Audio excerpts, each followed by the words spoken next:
Tervist! Tänases saates tuleb ülevaatlikult juttu kitarrist Eesti pärimusmuusika kastmes. Ehk milline on selle keskaega ulatuvate juurtega pilli koht meie pärimuskultuuris. Uurime ja kuulame, kas ja mida üldse kitarri kohta arhiivist leida võib. Kitarr on laialt levinud ja tuntud saatepill. Tema kaugeellane lauto saatis juba keskajal lauluhäält. Samas, kitarr, nagu me seda tänapäeval ette kujutame, arenes välja alles 19. sajandi alguses lõunamaistes maades, Hispaanias ja Itaalias. Läks natuke vähem kui sajandi jagu aega ja ka Eestis võis kohata kitarri, kusjuures Karl August Erman andis 1887. aastal välja laulu- ja mängulehe, kus muuseas juba ka kitarri õpetati.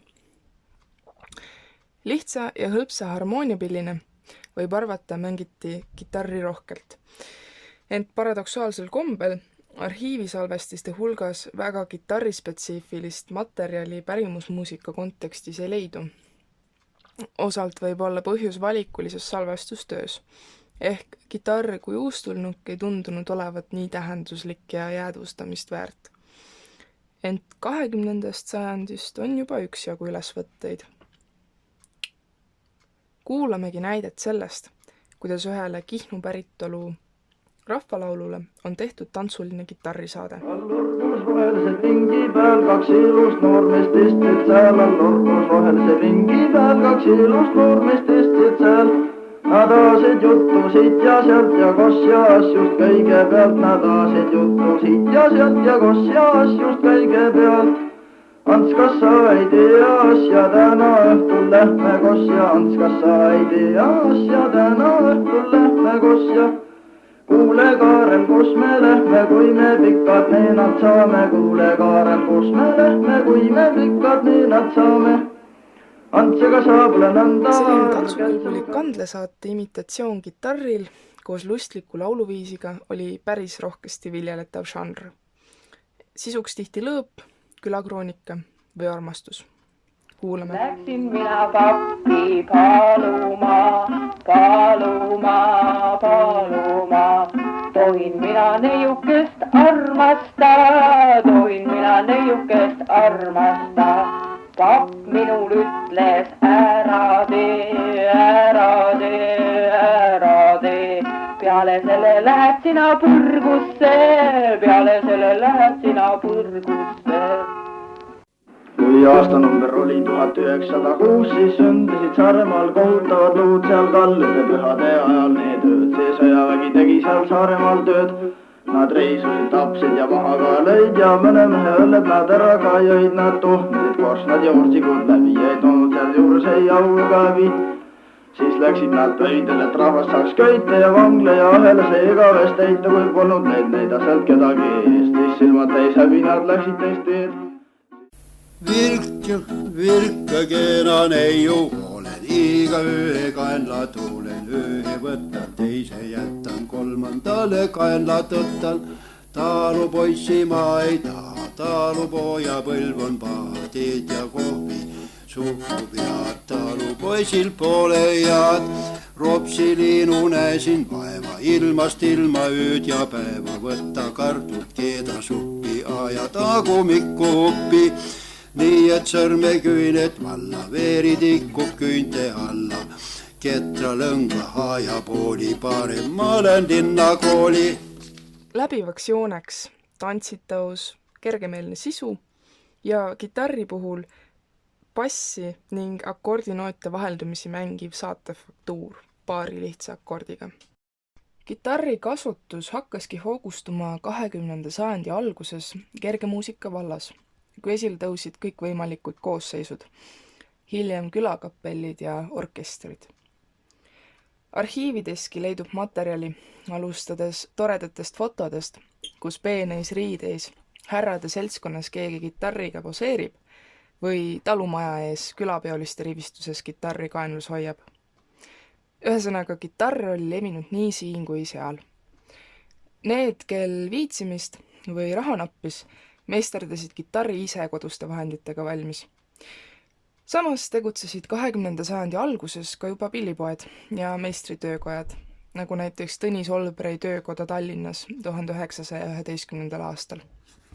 Rääkides koosseisudest kasutati kitarri väga palju kandle ja viiuliga. Kuulame näiteid.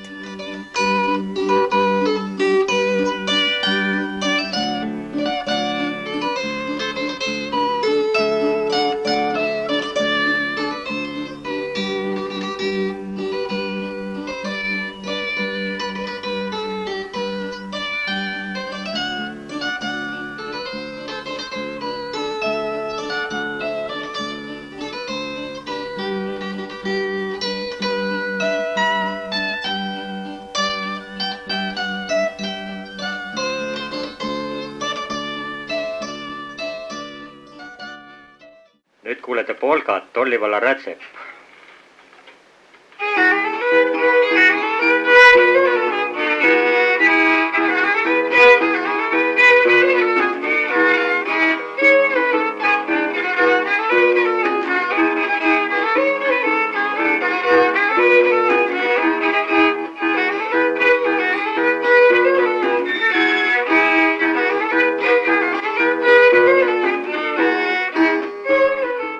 Aga kindlasti oli kitarril oma kindel koht ka suuremates koosseisudes, nagu näiteks kapellis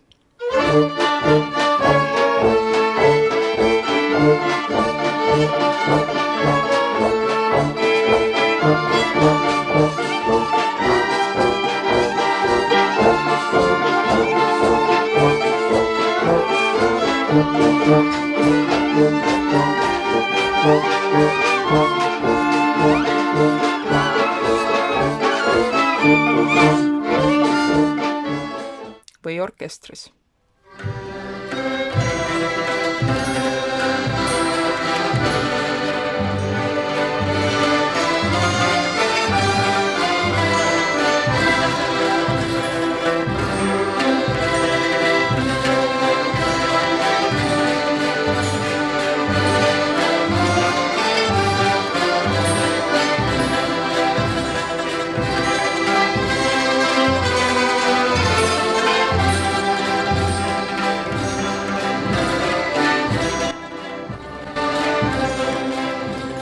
Ja nüüd kuulame midagi uuemat, kus kitarril on hakatud kasutama juba pisut huvitavamaid saatevõtteid.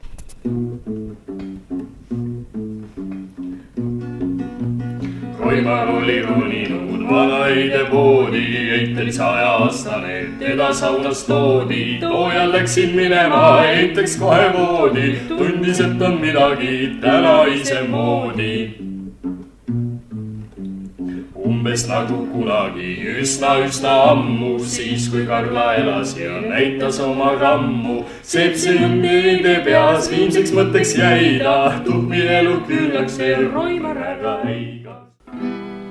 Na na na na na na na na na na na. Nüüd pauguvad kirved ja lämistab kuivas vendade surmaragi. Ja murtakse oksi kui vaiguse tuistus sanged ja lõkkebragi. Na na na na na na na na na na na na. Milleks inimesed hävitavad kuid. Hei, hei, peatage neid, hei, hei, peatage neid kohe.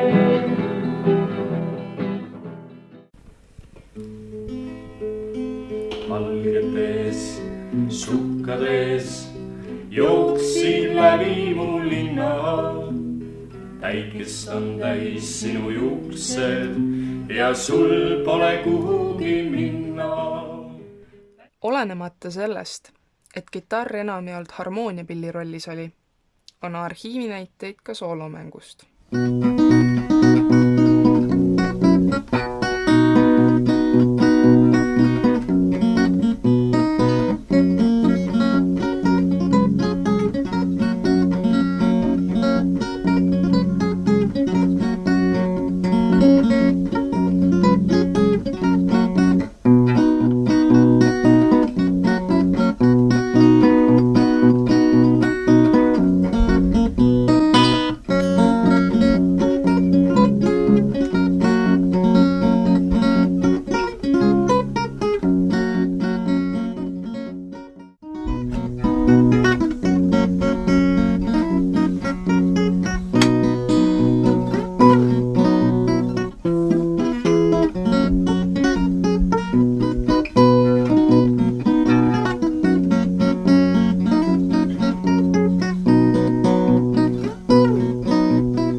Õnneks meie kitarrimängukultuur sellega ei ole piirdunud. Kitarr on tõestanud ennast tõsiseltvõetava ja täisväärtusliku soolo ning harmooniapillina teiste pärimuspillide seltsis. Tänapäeva pärimusmuusika keskne kitarriharrastus ja virtuoossed kitarristid on juba tervelt eraldi saate teema. Täna aga peatume siin. Aitäh kuulamast!